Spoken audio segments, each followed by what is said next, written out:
Hello students, स्वागत है आपका फिजिक्स क्लासेस में। इस वीडियो में हम बात करेंगे कक्षा 9 की भौतिक विज्ञान के दूसरे अध्याय बल एवं गति के बारे में। इसमें सबसे पहली हेडिंग है दूरी।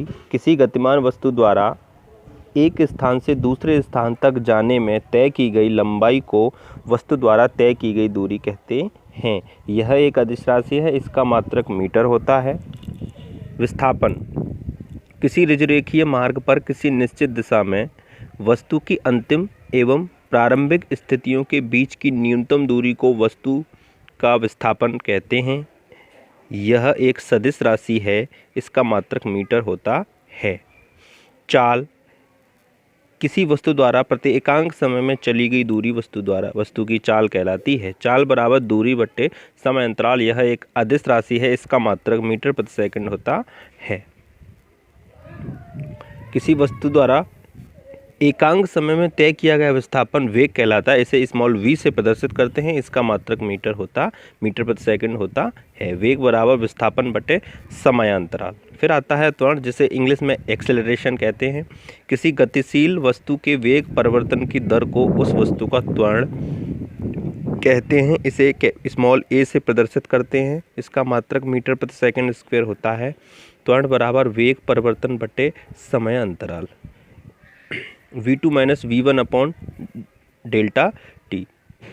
a बराबर delta v upon delta T. यहाँ पर गति के समीकरण दिए हुए हैं। गति के 3 समीकरण होते हैं। पहला है v बराबर u प्लस ए टी। दूसरा होता है s बराबर U T plus 1/2 A T square. तीसरा होता है v स्क्वायर बराबर यू स्क्वायर प्लस 2as, जहाँ पर v वस्तु की अंतिम वेग, u प्रारंभिक वेग, a त्वरण तथा t समय होता है। s वस्तु द्वारा तय की गई दूरी, u प्रारंभिक वेग, t समय, a त्वरण होता है, v अंतिम वेग होता है।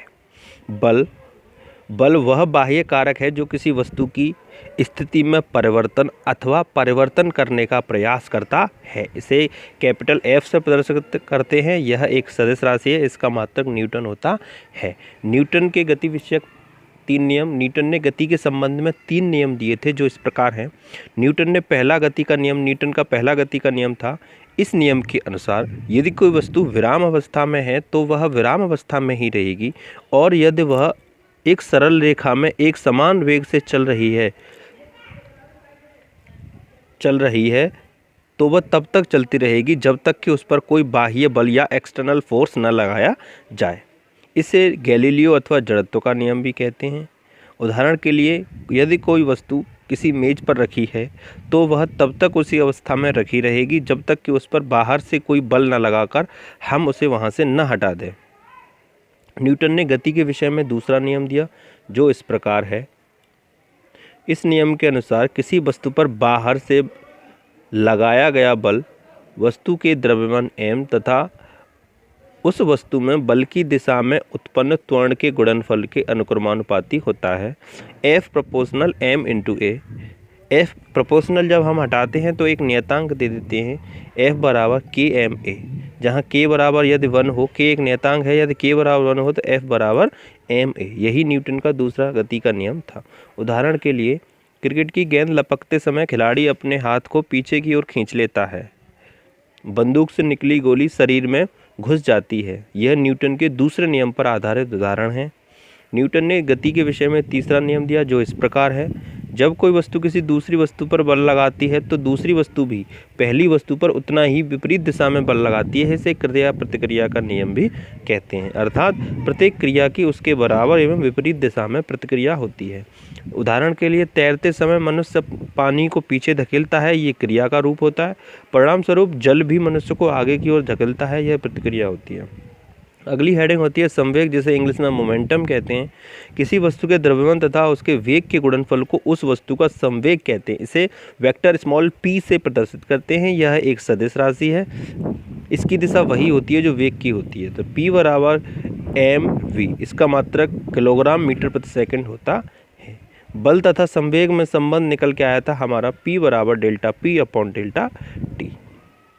आवेग।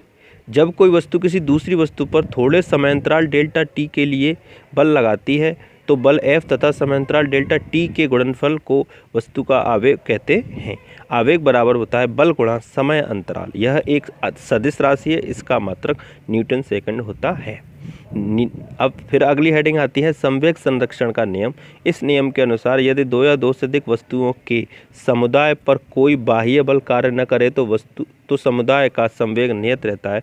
इसे संवेग संरक्षण का सिद्धांत कहते हैं, अर्थात डेल्टा P अपॉन 0, अर्थात डेल्टा P बराबर 0।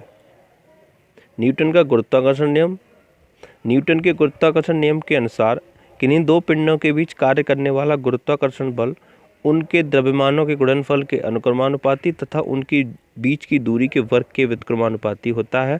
इस बल की दिशा दोनों पिंडों को मिलाने वाली रेखा के सीध में होती है।